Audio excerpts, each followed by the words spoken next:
Welcome back. We're continuing on with the Jumpstart 12-Step Seminar. Now we're going to work through Step 2. And Step 2 says we came to believe that a power greater than ourselves could restore us to sanity. If we work through Step 1 properly, we should now be experiencing an emptiness, a void inside that needs to be filled. Each of the 12 steps needs to be worked in the order that they are written. They follow a natural progression. As you do the work for each required step, you're prepared to do the work required for each step that follows. If you have concluded as a result of Step 1 that you are powerless and cannot manage the issues, you're left with the question, who can? We prepare to do Step 2 by acknowledging that we don't know everything.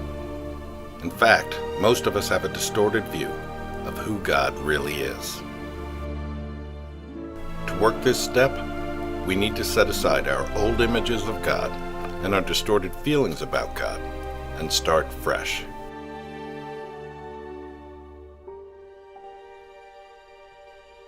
Personally, I had spent a lifetime trying to create a God who would meet my needs, who wouldn't judge or condemn my actions, and who would make me feel good about myself.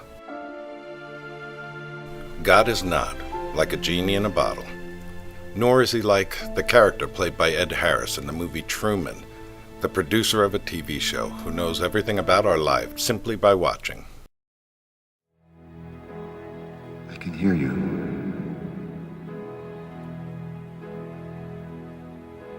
Who are you? I am the creator of a television show that gives hope and joy and inspiration to millions. Then who am I? You're the star.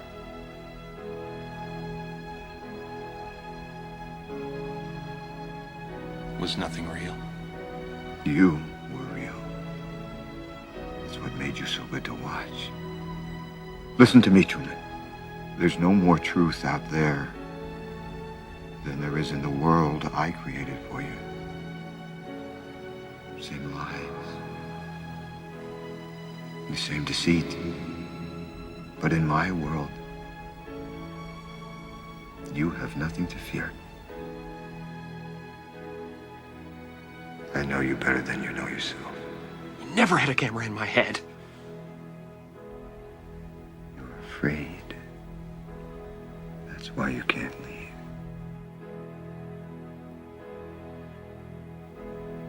It's okay, Truman. I understand.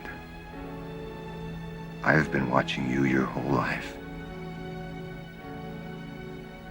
I was watching when you were born. I was watching when you took your first step. I watched you on your first day of school.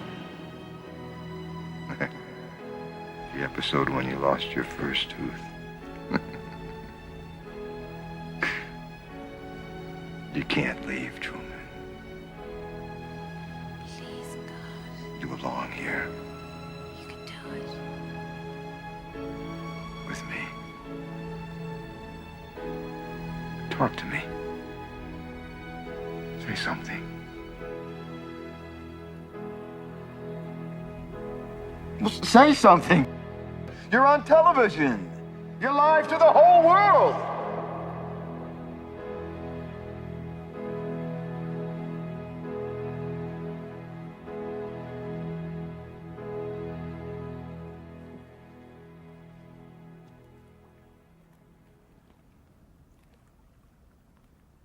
In case I don't see ya.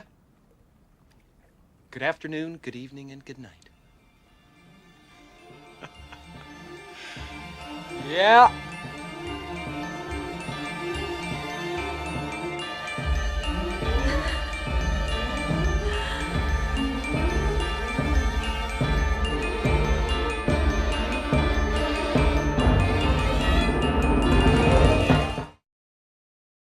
What we are seeking, much like Truman, is the truth, and the truth comes through Christ.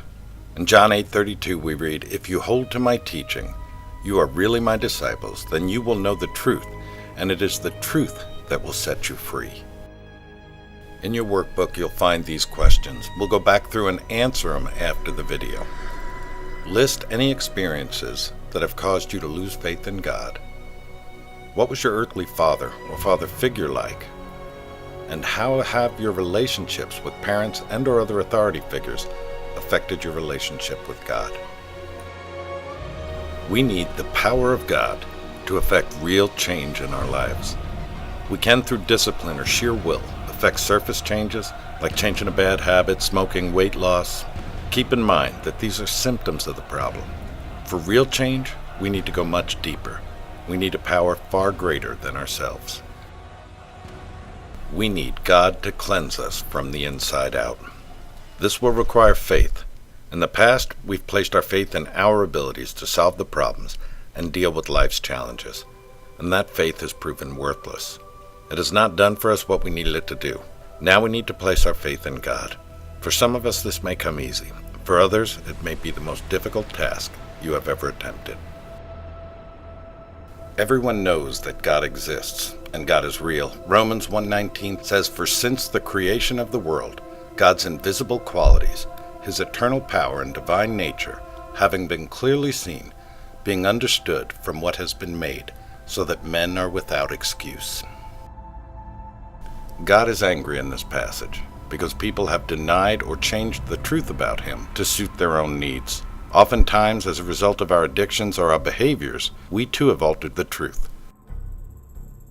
And here's a few more questions from your workbooks that you'll go back and answer after the DVD is done. Do you really believe that God exists? Are you a person that can operate on faith? What is it that you hope for?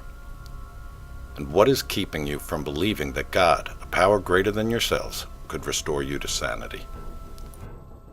To work through this step and to grow in our relationship with God only takes a little bit of faith.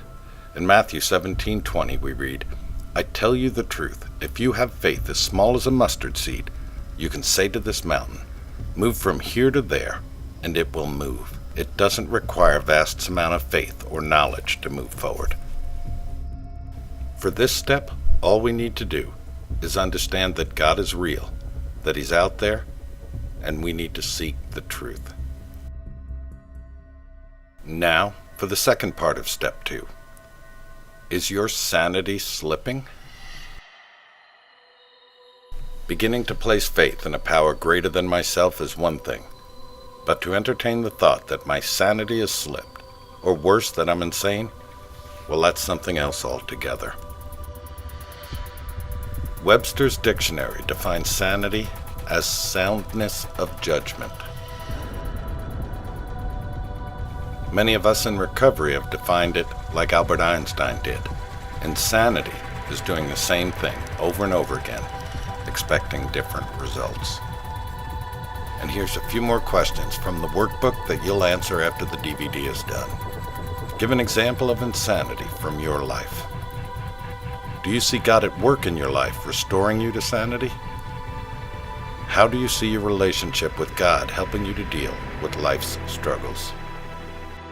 One final thought as we finish up step 2, understanding the insanity of our thought process, the way we perceive things.